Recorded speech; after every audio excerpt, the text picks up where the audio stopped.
आज हम आपको महाभारत से जुड़ी एक अद्भुत घटना के बारे में बता रहे हैं। जब महाभारत युद्ध में मारे गए समस्त शूरवीर जैसे कि भीष्म, द्रोणाचार्य, दुर्योधन, अभिमन्यु, द्रौपदी के पुत्र कर्ण, शिखंडी आदि एक रात के लिए पुनर्जीवित हुए थे। यह घटना महाभारत युद्ध खत्म होने के 15 साल बाद घटित हुई थी। साथ ही हम आपको बताएंगे कि धृतराष्ट्र, गांधारी, कुंती और विदुर की मौत कैसे हुई। आइए इन सब के बारे में विस्तार पूर्वक जानते हैं। राजा बनने के पश्चात हस्तिनापुर में युधिष्ठिर धर्म व न्याय पूर्वक शासन करने लगे। युधिष्ठिर प्रतिदिन धृतराष्ट्र व गांधारी का आशीर्वाद लेने के बाद ही अन्य काम करते थे। इस प्रकार अर्जुन, नकुल, सहदेव, द्रौपदी आदि भी सदैव धृतराष्ट्र व गांधारी की सेवा में लगे रहते थे, लेकिन भीम के मन में धृतराष्ट्र के प्रति हमेशा द्वेष भाव ही रहता। भीम धृतराष्ट्र के सामने कभी ऐसी बातें भी कह देते जो कहने योग्य नहीं होती थी। इस प्रकार धृतराष्ट्र, गांधारी को पांडवों के साथ रहते रहते 15 साल गुजर गए। एक दिन भीम ने धृतराष्ट्र व गांधारी के सामने कुछ ऐसी बातें कह दी जिसे सुनकर उनके मन में बहुत शोक हुआ। तब धृतराष्ट्र ने सोचा कि पांडवों के आश्रय में रहते अब बहुत समय हो चुका है, इसलिए अब वानप्रस्थ आश्रम वन में रहना ही उचित है। गांधारी ने भी धृतराष्ट्र के साथ वन जाने में सहमति दे दी। धृतराष्ट्र व गांधारी के साथ विदुर व संजय ने वन जाने का निर्णय लिया।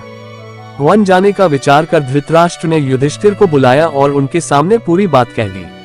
पहले तो युधिष्ठिर को बहुत दुख हुआ, लेकिन बाद में महर्षि वेदव्यास के कहने पर युधिष्ठिर मान गए। जब युधिष्ठिर को पता चला कि धृतराष्ट्र व गांधारी के साथ विदुर व संजय भी वन जा रहे हैं तो उनके शोक की सीमा नहीं रही। धृतराष्ट्र ने बताया कि वे कार्तिक मास की पूर्णिमा को वन के लिए यात्रा करेंगे। वन जाने से पहले धृतराष्ट्र ने अपने पुत्रों व अन्य परिजनों के श्राद्ध के लिए युधिष्ठिर से धन मांगा। भीम ने द्वेषतावश धृतराष्ट्र को धन देने के इनकार कर दिया। तब युधिष्ठिर ने उन्हें फटकार लगाई और धृतराष्ट्र को बहुत सा धन देकर श्राद्ध कर्म संपूर्ण करवाया। तय समय पर धृतराष्ट्र, गांधारी, विदुर व संजय ने वन यात्रा प्रारंभ की। इन सभी को वन जाते देख पांडवों की माता कुंती ने भी वन में निवास करने का निश्चय किया। पांडवों ने उन्हें समझाने का बहुत प्रयास किया, लेकिन कुंती भी धृतराष्ट्र और गांधारी के साथ वन चली गई। धृतराष्ट्र आदि ने पहली रात गंगा नदी के तट पर व्यतीत की। कुछ दिन वहां रुकने के बाद धृतराष्ट्र, गांधारी, कुंती, विदुर व संजय कुरुक्षेत्र आ गए। यहाँ महर्षि वेदव्यास से वनवास की दीक्षा लेकर ये सभी महर्षि शतयुग के आश्रम में निवास करने लगे। वन में रहते हुए धृतराष्ट्र घोर तप करने लगे। तप से उनके शरीर का मांस सूख गया। सिर पर महर्षियों की तरह जटा धारण कर वे और भी कठोर तप करने लगे। तप से उनके मन का मोह दूर हो गया। गांधारी और कुंती भी तप में लीन हो गईं। विदुर और इनकी सेवा में लगे रहते और तपस्या किया करते थे। इस प्रकार वन में रहते हुए धृतराष्ट्र आदि को लगभग 1 वर्ष बीत गया। इधर हस्तिनापुर में एक दिन राजा युधिष्ठिर के मन में वन में रह रहे अपने परिजनों को देखने की इच्छा हुई। तब युधिष्ठिर ने अपने सेना प्रमुखों को बुलाया और कहा कि वन जाने की तैयारी करो। मैं अपने भाइयों व परिजनों के साथ वन में रह रहे महाराज धृतराष्ट्र, माता गांधारी व कुंती आदि के दर्शन करूंगा। इस प्रकार पांडवों ने अपने पूरे परिवार के साथ वन जाने की यात्रा प्रारंभ की। पांडवों के साथ वे नगरवासी भी थे जो धृतराष्ट्र आदि के दर्शन करना चाहते थे। पांडव अपने सेना के साथ चलते चलते उस स्थान पर आ गए जहां धृतराष्ट्र, गांधारी और कुंती रहते थे। जब युधिष्ठिर ने उन्हें देखा तो वे बहुत प्रसन्न हुए और मुनियों के वेश में अपने परिजनों को देखकर उन्हें शोक भी हुआ। धृतराष्ट्र, गांधारी और कुंती भी अपने पुत्रों व परिजनों को देखकर बहुत प्रसन्न हुए। जब युधिष्ठिर ने वहां विदुर जी को नहीं देखा तो धृतराष्ट्र से उनके बारे में पूछा। धृतराष्ट्र ने बताया कि वे कठोर तप कर रहे हैं। तभी युधिष्ठिर को विदुर उसी ओर आते हुए दिखाई दिए, लेकिन आश्रम में इतने सारे लोगों को देखकर विदुर जी पुनः लौट गए। युधिष्ठिर उनसे मिलने के लिए पीछे पीछे दौड़े। तब वन में एक पेड़ के नीचे उन्हें विदुर जी खड़े हुए दिखाई दिए। उसी समय विदुर जी के शरीर से प्राण निकले और युधिष्ठिर में समा गए। जब युधिष्ठिर ने देखा कि विदुर जी के शरीर में प्राण नहीं है तो उन्होंने उनका दाह संस्कार करने का निर्णय लिया। तभी आकाशवाणी हुई कि विदुर जी संन्यास धर्म का पालन करते थे, इसलिए उनका दाह संस्कार करना उचित नहीं है। यह बात युधिष्ठिर ने आकर महाराज धृतराष्ट्र को बताई। युधिष्ठिर के मुख से यह बात सुनकर सभी को आश्चर्य हुआ। युधिष्ठिर आदि ने वह रात वन में ही बिताई। अगले दिन धृतराष्ट्र के आश्रम में महर्षि वेदव्यास आए। जब उन्हें पता चला कि विदुर जी ने शरीर त्याग दिया तब उन्होंने बताया कि विदुर धर्मराज, यमराज के अवतार थे और युधिष्ठिर भी धर्मराज का ही अंश है, इसलिए विदुर जी के प्राण युधिष्ठिर के शरीर में समा गए।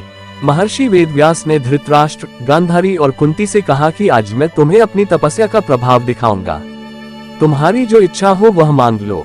तब धृतराष्ट्र व गांधारी ने युद्ध में मृत अपने पुत्रों तथा कुंती ने कर्ण को देखने की इच्छा प्रकट की। द्रौपदी आदि ने कहा कि वह भी अपने परिजनों को देखना चाहते हैं। महर्षि वेदव्यास ने कहा कि ऐसा ही होगा। युद्ध में मारे गए जितने भी वीर हैं, उन्हें आज रात तुम सभी देख पाओगे। ऐसा कहकर महर्षि वेदव्यास ने सभी को गंगा तट पर चलने के लिए कहा। महर्षि वेदव्यास के कहने पर सभी गंगा तट पर एकत्रित हो गए और रात होने का इंतजार करने लगे। रात होने पर महर्षि वेदव्यास ने गंगा नदी में प्रवेश किया और पांडव व कौरव पक्ष के सभी मृत योद्धाओं का आवाहन किया।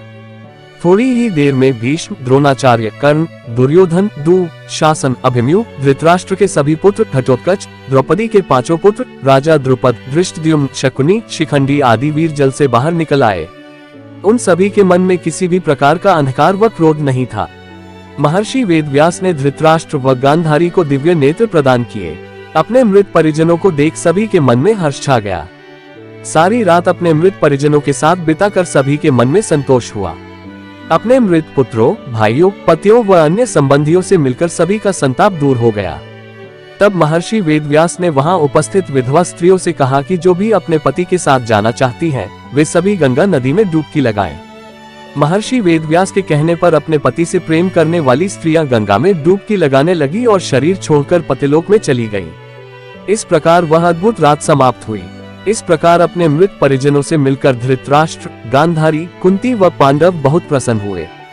लगभग 1 महीना वन में रहने के बाद युधिष्ठिर आदि पुनः हस्तिनापुर लौट आए।